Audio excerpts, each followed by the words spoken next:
Hello and welcome to the PhD Life Raft podcast. I am Emma Brzezinski and today I am talking to the fantastic Amy Bonsall. We're talking about how her desire for community and support through her PhD project led to the creation of a truly awesome resource and support for other academics. So I do hope you enjoy this episode.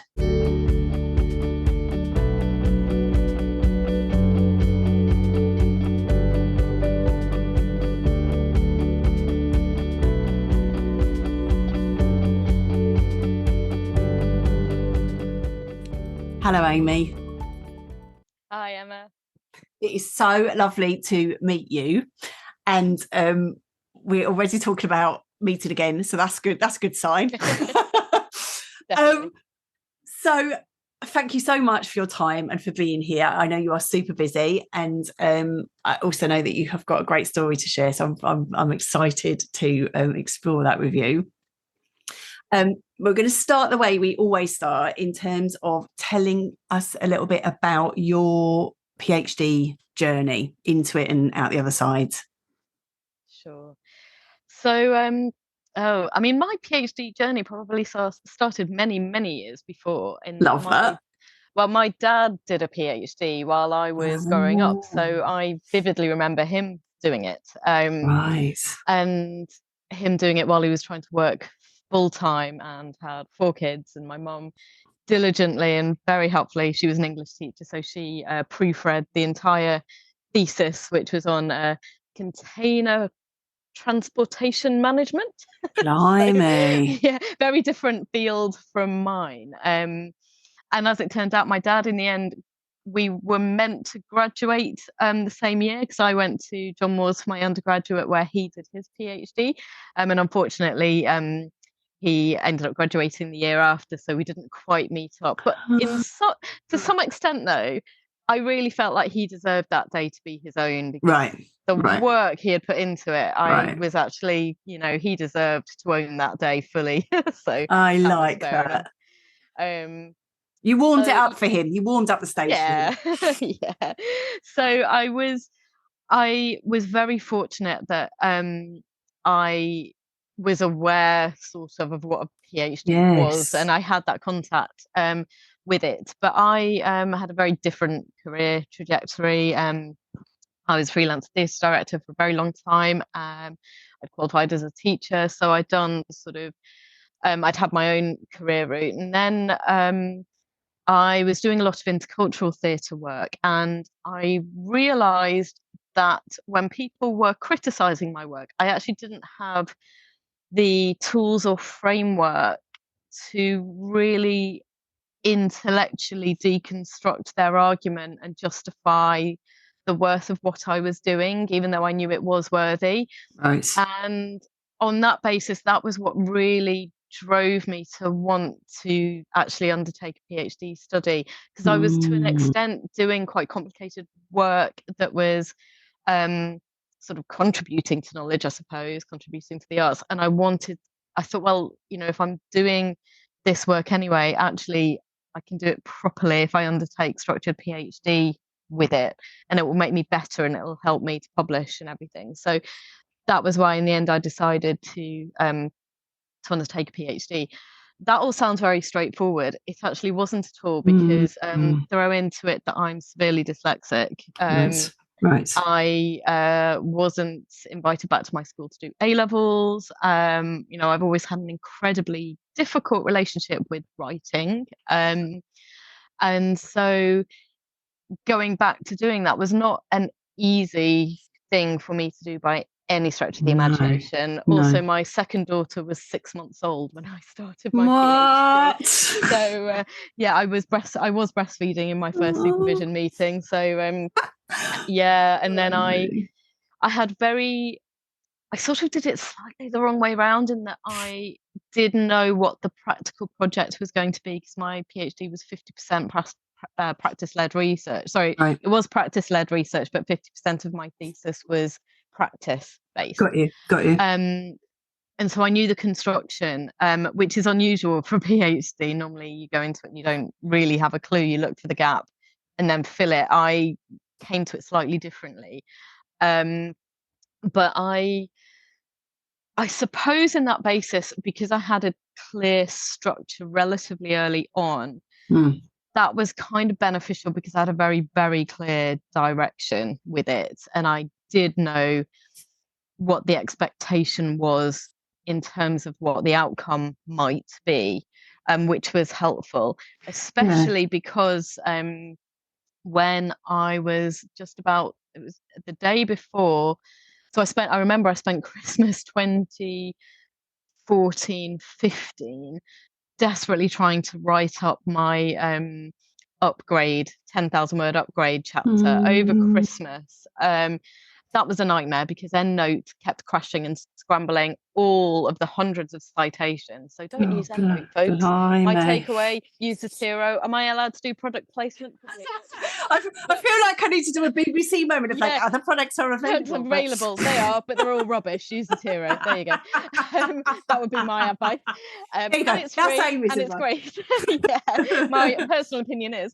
And my husband, who bless him 3 times, had to unscramble it all. It was hell. So we got that. We uploaded that, and that was because at that time there was no facility for me to upload the practice element of it. So even though most of my fieldwork at that point had been practice led, the way the upgrade worked is it had to be a 10,000 word written section, even though the research I'd done wasn't written, it was practice. Got you. So I had to sort of really scramble together to get that done over that Christmas. Did that, was due to have my the accompanying Viva, I think, in the February. And then 2 days before, I started to feel a little bit unwell. People may remember that I think it was that time where the bird flu pandemic hit. It got to me having a chat with my supervisor the day before. I, to this day, have no idea what I said to her, because by the time I came off that call, my husband took my temperature. My temperature was 42 degrees. I was utterly delirious. I was saying to my friends, I'm not sure I can drive to Leeds for my exam. Could somebody give me a lift to Leeds? And they're like, Amy, you can't lift your head off the desk. I'm not sure you're going to be going to Leeds. I'm like, I've got my Viva. I have to go to Leeds. And they're like, okay. So in the end, yes, I was duly taken to hospital. My poor husband had to ring my supervisor the next morning and go, Amy's got flu A and she's been hospitalized. She's not going to be able to make it today. And I was really poorly. And because of how ill I was, I ended up spending a week in hospital with flu. And then I did end up having to take a 6-month break because it took me that long to recover from it. Because I'd actually recovered from sepsis, having had my daughter as well. Oh, blimey. So physically, I was really poorly. Yeah. So I did need to take that break. However, because of the structure of my thesis, I had 3 big chunks of field work. And those big chunks of field work were giving me the vast majority of my data.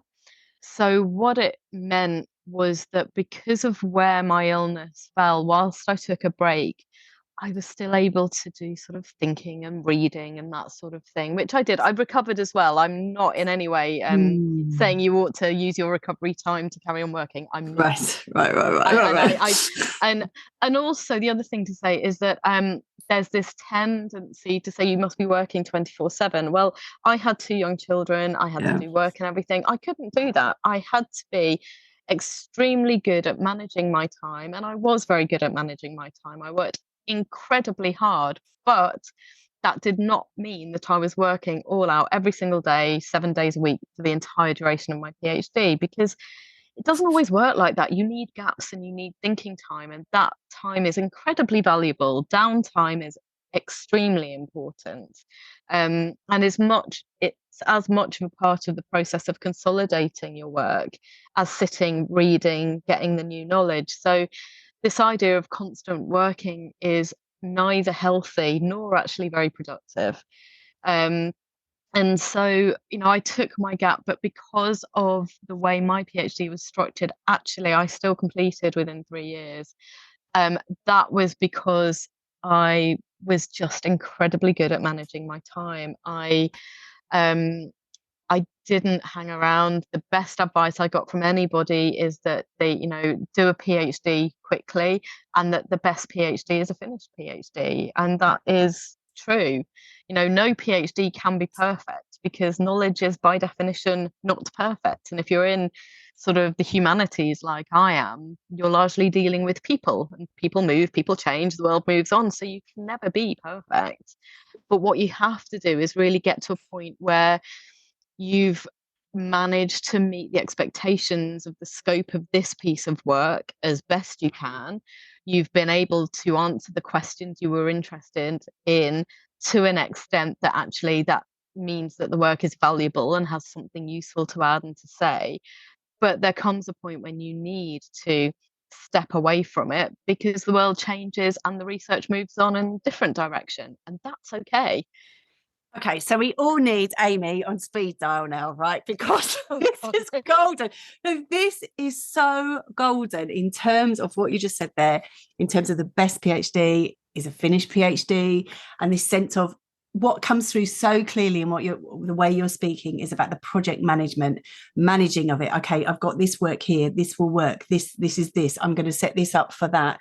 Okay, that's in place, I can come back to that. And that sense of working on the PhD, kind of stepping out and managing, as well as kind of getting in and getting busy with the detail, I think is so important. And that message of, yeah, get it done. It's a project to be done. I love it. I love it. It is a project to be done. And I think it's okay to desire time when you're not doing it. That's fine. That doesn't make you a bad academic. That makes you human. But also, I would say as well, I was incredibly fortunate in that I had my supervisor, but I also had, and this is where it links to the Women in Academia Support Network to an extent as well, in that I also had my team around me. So I had my dad, who was able to really, really help with sort of structuring things. I mean, I've got a great photograph of my entire sort of all of the paragraphs of my thesis along our whole hallway. Because I'm dyslexic, I tend to work better in hard copy. So everything is in this great long line all the way down the hallway. And that is that was the structure of my written thesis, but I had to see it in order. Yes. And so he helped me do that. And my husband was amazing in that I at that time went through periods of finding actual writing and typing incredibly difficult. And so he would type and I would dictate. He took me through those very difficult dark patches that I know I'm not allowed to swear. Please do not swear. No, I won't. There's something that's well known as the phenomenon in PhD in your write-up stage that's called the Valley of SH asterisk.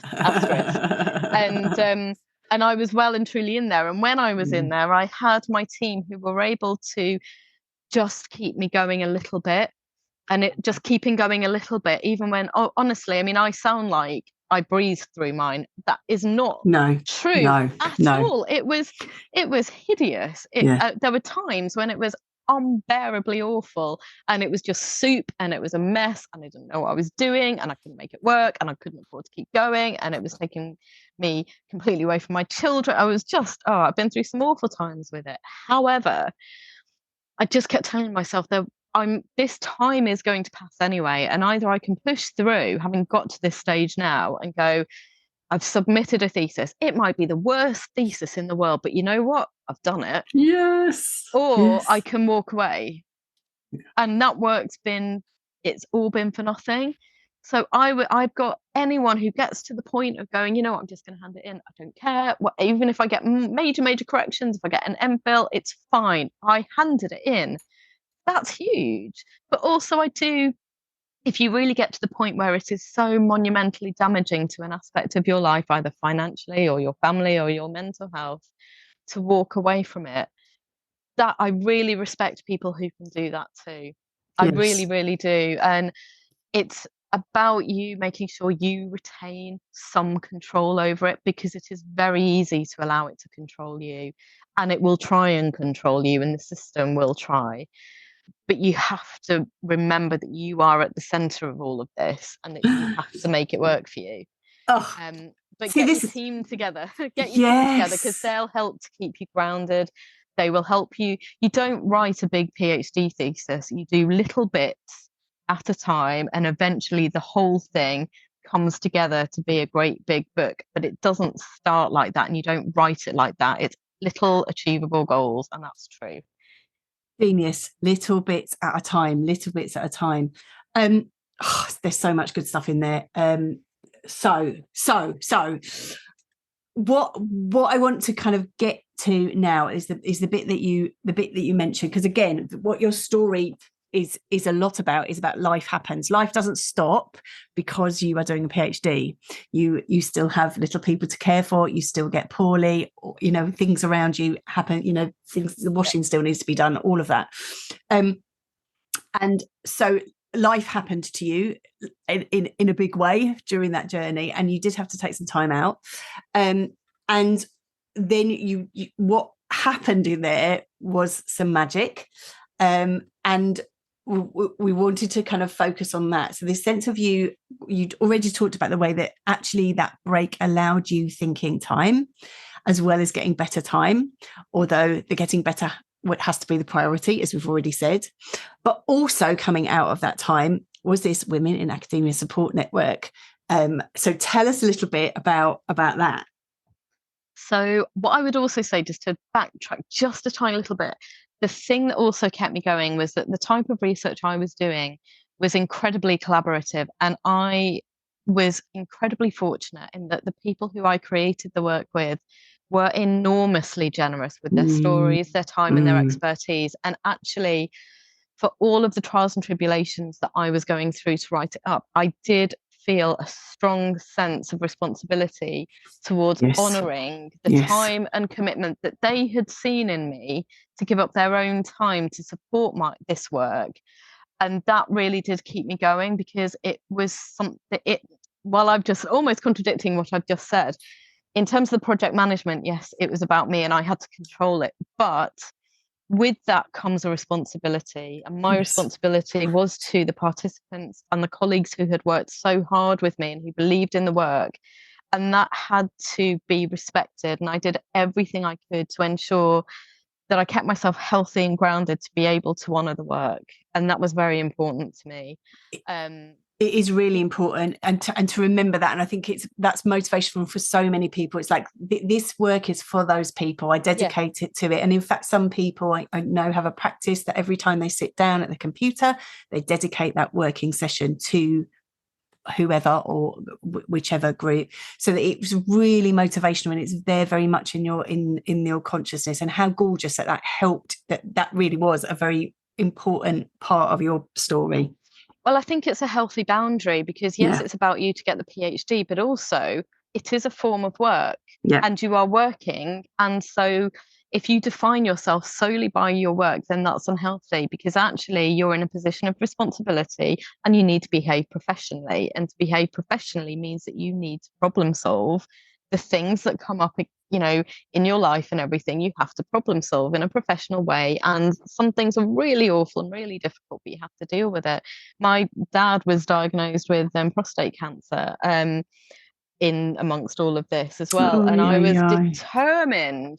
I was like, my dad's going to see me graduate. So I need to get on with this and do it quickly. And I did, and he did, and he's absolutely fine now. We were very fortunate. But those things, I was lucky in that I was able to have, I had a lot of support, family support, and bring us on to WIASN. I had the support of another network. Unfortunately, that other network this other network slightly fell apart, which was what led to the birth of WIASN. I set it up with 6 other academics, just thinking I need some friends to get me through my PhD. So I'm going to set this up, and I want a place where women are able to speak freely, with the absolute assumption that they don't have to contextualize everything within the framing of not all men. We know that men are wonderful. I have so many amazing men in my life. They're fabulous, and they are, but they do still have the benefits of the patriarchy. I need a space where we can be critical of that without having to bookend everything with, but we know not all men. We know that. So let's just free ourselves of that emotional labour. We're mature enough to know that. we need a space where we can talk about the challenges and problems of these things and work out how we can find solutions to create a much more equitable landscape. And so it was really interesting. We started with just 6 of us, and we invited a few other friends who were colleagues, and that turned into about 500 people, which turned into about 2,000 people. And while I was writing up my thesis, I was also sat there because at that point we knew we had to keep it as some sort of safe space, and people were asking to join. So we were ending up having to Google them to see if they were really academics. And at one point we had like hundreds of people every weekend that we were having to do this for. And we're like, oh my God, it became this thing that we had never envisaged. But part of that was because my philosophy is, and always and has been since I saw this film, there's a little known Robin Williams film that's very underrated, but it's wonderful, that my daughter used to be obsessed with, and it's called Robots. And in that, the main character has a catchphrase called "see a need, fill a need." And that was what I did with WIASN. And I saw a need because I had no money. I wasn't associated with an institution. Knew I was going, as soon as I graduated, I was going to fall out of the institution. So what did I do then? And so where was my support network? And I couldn't afford to pay. And I worked actually with a lot of communities globally who didn't have the money to even to pay monthly subscriptions or anything like that. And so we were like, well, we could do this and set it up like the NHS, you know, free at the point of need. What would that look like? And we've ended up with nearly 15,000 global members. We're huge. And it was WIASN that helped me get through my PhD without any shadow of a doubt. And I know that it has now helped many hundreds, maybe even thousands of people not only get through PhD, but get into PhD too. It is that's important. It is such an amazing community. And people, as you said, people can reach out for all sorts of things, and there will be some smart person there who's able to answer the question with generosity of spirit and solidarity, and it is an amazing space. And so thank you for that. Thank you on behalf of all the members, because it is awesome, an awesome space that and you can feel that is heartfelt in there and comes from the heart. It's amazing. But it's also, not only me. I just want to say it's not only me that runs it. There's Kelly Pickard-Smith. There's Eleonora Biel-Fury, who are my co-admin, but also our other moderators as well, who do a huge amount of work. The conference committee, because when you have the conference, there's lots of people doing an enormous amount of work to support the network. So just big recognition to all of them.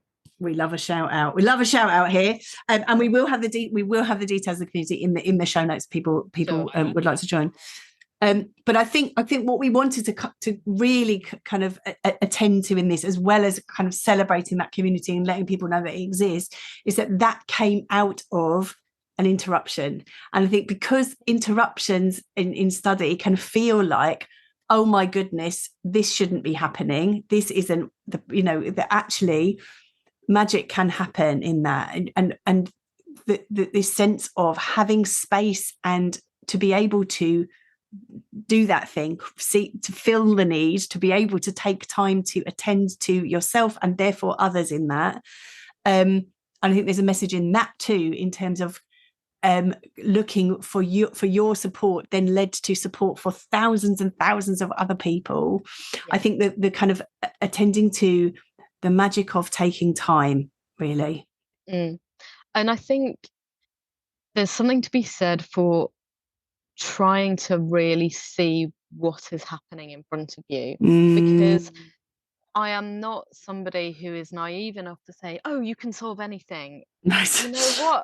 Right. You can solve a lot of things. You really, really can. And sometimes you can work really hard and solve some really, really hard things. But you know what? There are things in life that are not solvable, and that sometimes you do need to go, that is simply not solvable, and I have to walk away. And you know what? That is okay. And I have immense respect for the people who are able to do that, because it's really hard. And it's a very underrated thing. You know, we respect the people who get to the end, but actually there's an enormous amount of people who have the courage to not get to the end, and that's a choice, and that's important. And But I do think, sorry, go. Well, I was just going to say, it is that thing of like really, as you say, attending to your story. What do you need in this moment? What's important for you? Not in a kind of selfish way, but this sense of attending to really what is going on. Because if you don't, that ends up having all sorts of impact. So it's, as you say, it's so important to really be very honest with yourself, actually. And as well, to really recognize what's happening right now. Yeah. So I didn't, sort of 5-6 years ago, when I was sort of completing my PhD and WIASN was in its very early stages, I didn't plan for it to be where it is now, or that I am where I am now.